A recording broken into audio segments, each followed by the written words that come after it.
Good morning बच्चों, कैसे हैं आप सब। क्लास 7 की मैथ्स की क्लास में आप सबका स्वागत है बच्चों। और हम इकाई 7 वाणिज्य गणित पढ़ रहे थे। अभ्यास 7C बच्चों हम लोगों ने स्टार्ट कर दिया था। क्वेश्चन नंबर 4 तक के प्रश्न हम लोगों ने हल कर लिए हैं।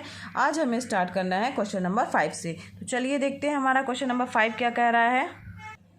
5वां क्वेश्चन है बच्चों, एक गांव की जनसंख्या 1200 है। इसमें 40% पुरुष, 30% स्त्रियां और शेष बच्चे हैं। तीनों की अलग अलग संख्या ज्ञात कीजिए। तो बच्चों कल हम लोगों ने प्रतिशत वाले सवालों को हल करना सीखा था और प्रतिशत का जाना था कि प्रतिशत बराबर होता है 1/100। प्रतिशत का चिन्ह जहाँ भी हटेगा वहाँ पर 1/100 जो है मल्टीप्लाई के रूप में आएगा या बटे 100 के रूप में लिखा जाएगा। ठीक है, तो हमें जनसंख्या दी हुई है, इसका 40%, 30% जो है और बचा हुआ शेष बच्चे हैं, इनको अलग अलग ज्ञात करना है। देखते हैं कैसे हल करेंगे इसको।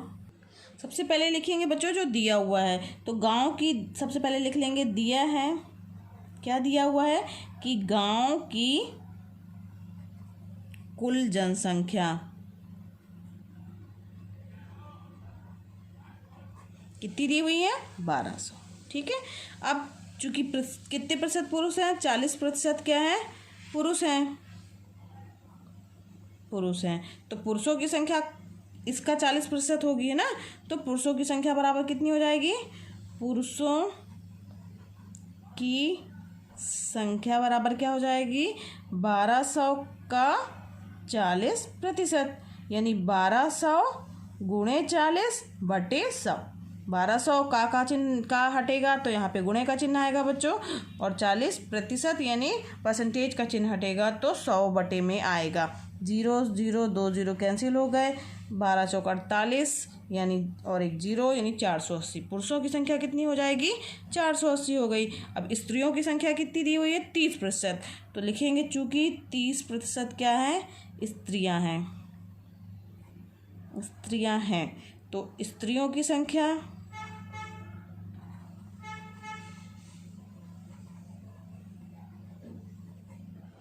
1200 का 30%। अब 30% 1200 का कितना होगा, 1200 गुणे का निशान का हटेगा, गुणे का निशान आएगा बच्चों 30, तो 30 लिखा जाएगा, और प्रतिशत का निशान हटेगा तो क्या होगा, बटे में 100 आएगा।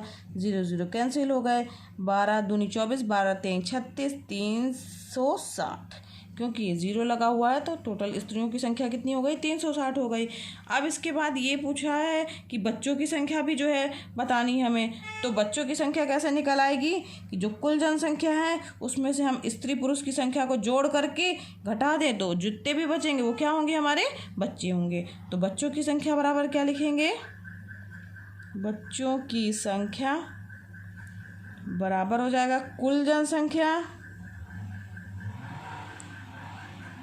माइनस पुरुष प्लस स्त्रियों की संख्या। ठीक है, अब कुल जनसंख्या कितनी है हमारे पास में, 1200। पुरुषों की संख्या कितनी थी, कितनी आई है, 480। और स्त्रियों की संख्या कितनी आई है बच्चों, 360। समझ में आ रहा है ना कैसे हल करना है। 1200 माइनस इन दोनों को जोड़ेंगे तो कितना हो गया, 0 8 6 14, 4 3 7 और 1 ये 8, 840। 1200 में 840 घटेगा तो आ गया 360। ठीक है, तो अतः बच्चों की संख्या कितनी हो गई, 360 हो गई। आप उत्तर अलग से लिख दीजिएगा। अतः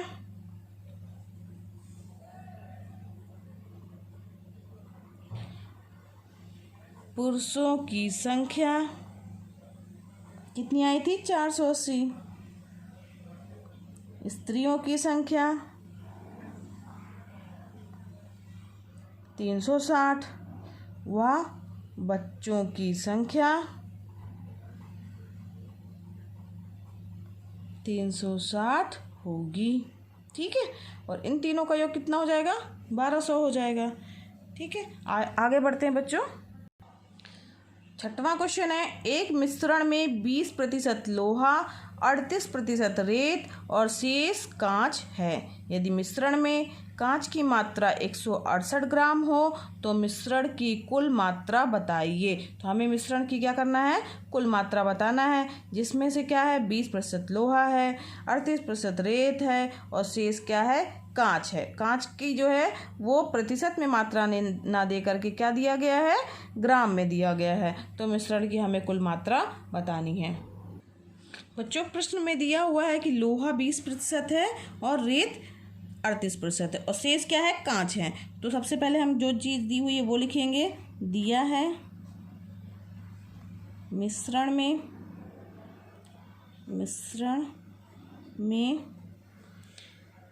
20% लोहा जो है 20%, रेत 38% व शेष जो है वो क्या है, कांच है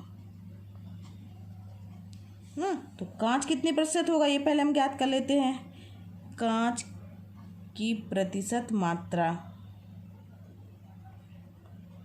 क्या हो जाएगा, 100% टोटल होते हैं, उसमें से हम घटा देंगे क्या, लोहा और रेत, इन दोनों का प्रतिशत घटा देंगे। 38% है ना, तो 100, ये प्रतिशत का चिन्ह भी चाहे तो आप लगाइए। 100%, 20% और 38%, ठीक है, ऐसे लिख दीजिए यहाँ पे। 100% माइनस 20% प्लस 38%, कितना हो जाएगा, 100, 20 और 38 मतलब हो गया 58%। 100% में से 58% गया मतलब कितना आ गया, 42%। तो कांच कितने प्रतिशत है, 42%, और इसकी मात्रा दी हुई है कितनी, 168 ग्राम दी हुई है। तो मिश्रण की कुल मात्रा का 42% कितना है, 168 ग्राम है। दिया है या प्रश्नानुसार भी कर सकते हैं। प्रश्नानुसार जो है मिश्रण में कांच की मात्रा 168 ग्राम, ये प्रश्न में ही दी हुई है बच्चों ना। और दिया ये भी अब पता चल गया हमें कि कितने प्रतिशत है, 42% है। तो मिश्रण की कुल मात्रा जो है, मिश्रण की कुल मात्रा जो है हमें बताना है। तो यहाँ पे आप मान लीजिए, माना मिश्रण की कुल मात्रा x ग्राम है, ठीक है। तो क्या हो जाएगा, प्रश्नानुसार अब आएगा x का कितने प्रतिशत, 42% बराबर है 168 ग्राम, ठीक। x गुणे 42% का निशान हटेगा तो बटे में क्या जाएगा बच्चों, 100, ठीक है, इक्वल टू कितना है, 168 ग्राम। तो x बराबर क्या हो जाएगा, 168 गुणे 100 बटे 42, ठीक है। अब यहाँ पर देखिए कटेगा, ये 6 से कट रहा है, 6 दूनी 12, 6 7 42 और 6 दूनी 12 है ना, और 12 और 6 4 बचा, 12 और 48 हुआ। तो 6 की टेबल में 48 कब आता है, 6 7 42, 6 8 48, 28 आ गया। 7 एकम 7, 7 चौक 28, यानी क्या आ जाएगा, 4 गुणे 100 यानी 400, ठीक है, 400 ग्राम हो गया। तो यही हमें चाहिए था मिश्रण की मात्रा। तो उत्तर अलग से लिख दीजिएगा। अतः मिश्रण की मात्रा 400 ग्राम है। ये आपका आंसर हो गया है। समझ में आ गया ना बच्चों कैसे हल किया गया है, ठीक है। अब आगे बढ़ते हैं। 7वां क्वेश्चन है, वार्षिक परीक्षा में गणित में कुल 42%, अंग्रेजी में कुल 32% विद्यार्थी अनुत्तीर्ण हुए। यदि 12% विद्यार्थी दोनों विषयों में अनुत्तीर्ण हुए तो कितने प्रतिशत विद्यार्थी उत्तीर्ण हुए। यदि कुल उत्तीर्ण होने वाले विद्यार्थियों की संख्या 760 हो तो परीक्षा में कुल कितने विद्यार्थी बैठे थे। ध्यान से पढ़िएगा प्रश्न बच्चों। इसको ऐसे प्रश्न जो है वो हमारे कंपटीशन वाले एग्ज़ामों में भी पूछे जाते हैं। तो गणित में 42% बच्चे, अंग्रेजी में 32% बच्चे क्या हुए, फेल हो गए। अनुत्तीर्ण का मतलब है फेल हो गए। यदि 12% विद्यार्थी ऐसे हैं जो दोनों विषय में फेल हुए हैं तो कितने प्रतिशत विद्यार्थी जो हैं वो उत्तीर्ण हुए हैं। यदि कुल उत्तीर्ण प्रतिशत जो है, कुल उत्तीर्ण संख्या जो दी हुई है वो कितनी है, 760 है। तो कुल कितने विद्यार्थी बैठे थे ये हमें ज्ञात करना है। आइए देखते कैसे हल करेंगे बच्चों। जो जो चीज़ें दी हुई हैं वो पहले हम लिख लेते हैं। तो सबसे पहले हमारे पास दिया है गणित में कुल अनुत्तीर्ण विद्यार्थी, दिया है करके लिख लीजिए। दिया है गणित में कुल अनुत्तीर्ण विद्यार्थी कितने हैं बच्चों, 42%। ठीक है। इसके बाद अंग्रेजी में कुल अनुत्तीर्ण विद्यार्थी कितने हैं, 32%। ठीक है। इसके बाद दोनों विषय में दिया हुआ है कि दोनों विषयों में अनुत्तीर्ण विद्यार्थी इक्वल टू 12%, जो दोनों में अनुत्तीर्ण है। अब हमें क्या ज्ञात करना है कि केवल गणित में सबसे पहले हम ज्ञात कर लेंगे कितने विद्यार्थी अनुत्तीर्ण हैं, और केवल अंग्रेजी में कितने विद्यार्थी अनुत्तीर्ण हैं। तो केवल गणित में अनुत्तीर्ण विद्यार्थी बराबर हो जाएगा, ये जो 12% है वो घट जाएगा, है ना।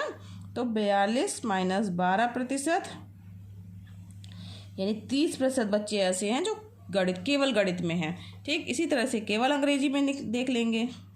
केवल अंग्रेजी में अनुत्तीर्ण विद्यार्थी बराबर क्या हो जाएगा, अब टोटल कितने हैं, 32, 12 ऐसे हैं जो दोनों में अनुत्तीर्ण है, तो केवल निकालना है तो 12 घट जाएगा। ठीक है। तो 32 माइनस 12 यानी 20% बच्चे ऐसे हैं जो केवल अंग्रेजी में अनुत्तीर्ण हैं, यानी फेल हैं। तो कुल अनुत्तीर्ण छात्र कितने हो गए,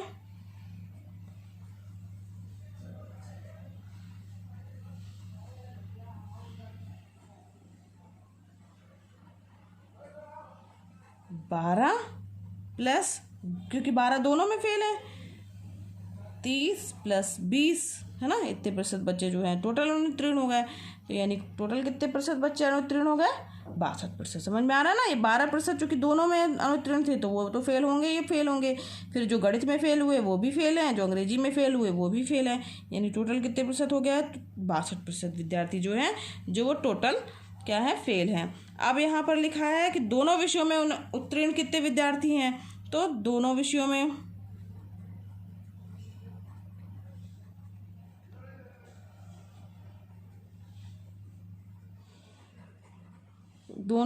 में कुल उत्तीर्ण विद्यार्थी, अब ये टोटल तो 100 विद्यार्थी हैं, अब उसमें से अनुत्तीर्ण को घटा देंगे तो हमारे पास आ जाएंगे 62 इक्वल टू कितना हो जाएगा, 38%। ठीक है। 38% विद्यार्थी क्या हैं, वो दोनों विषयों में उत्तीर्ण हैं। तो प्रश्नानुसार ये भी प्रश्न कह रहा है, प्रश्नानुसार क्या, कि दोनों विषयों में कुल उत्तीर्ण विद्यार्थियों की संख्या कितनी है, 760 है ना। तो या कुल विद्यार्थियों की, कुल उत्तीर्ण जो विद्यार्थी हैं उनकी संख्या कितनी है, 760। तो प्रश्नानुसार क्या है कि कुल उत्तीर्ण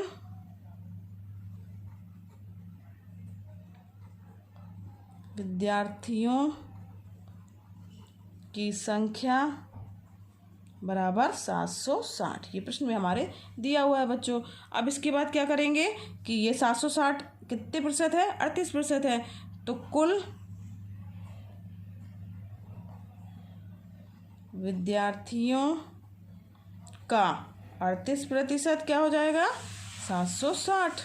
कुल विद्यार्थियों को मान लो x मान लेते हैं, तो यहाँ पे लिख लीजिएगा माना, इसके बाद लिखिएगा माना कुल विद्यार्थियों की संख्या x है। ठीक है। अब x मान लिया हम लोगों ने, तो x का 38% कितने के बराबर है? 760 के। कुल विद्यार्थी की जगह x माना है, 38% 760। समझ में आ रहा है? तो x बराबर हो जाएगा, यहाँ पे का की जगह मल्टीप्लाई का चिन्ह लगा देंगे और 38 ज्यों का त्यों रहेगा बच्चों, और प्रतिशत का निशान हटेगा, बटे में 100 आएगा, 760। x बराबर क्या हो जाएगा? 760 गुणे 100 बटे 38। ठीक है, अब इसको हल करिए तो 19 से कटेगा, 19 दूनी 38, 19 चौक 76, 40 हो जाएगा, 2 एकम 2, 2 दूनी 4, 20। यानी टोटल कितना आ गया? 2000। यानी कुल कितने विद्यार्थी बैठे थे परीक्षा में? तो 2000। तो आप उत्तर अलग से लिख दीजिएगा। अतः कुल 2000 विद्यार्थी परीक्षा में बैठे। ठीक है, समझ में आ गया आप लोगों को? आगे बढ़ते हैं क्वेश्चन नंबर 8 की ओर। 8वां प्रश्न है बच्चों, एक गांव की आबादी 4000 है। इनमें से 500 लोग दूषित जल के प्रयोग से पीलिया से पीड़ित हैं। गांव में पीलिया रोग से कितने प्रतिशत लोग जो हैं वो पीड़ित हैं? यानी हमें ये ज्ञात करना है कि 4000 का कितना प्रतिशत जो है वो 500 लोग पीड़ित हैं। तो 4000 का कितना प्रतिशत जो है वो 500 है। तो इसे आप लोग बच्चों होमवर्क की तरह समझिए, और ये प्रश्न जो है आपका होमवर्क है, इसे आप हल कीजिए। और आशा है कि ये प्रश्न आप लोगों से बन जाएगा बच्चों। आज के लिए जो है इतना ही। आज अभ्यास 7C जो है वो यहीं पर समाप्त हुआ। कल हम नया अभ्यास 7D लेके चलेंगे। और बच्चों, आपको मेरा पढ़ाना पसंद आ रहा हो तो मेरे वीडियो को लाइक कीजिए, दूसरे बच्चों को शेयर कीजिए, और अगर आपने अभी तक सब्सक्राइब नहीं किया है बच्चों तो मेरे चैनल को सब्सक्राइब भी कीजिए। धन्यवाद बच्चों।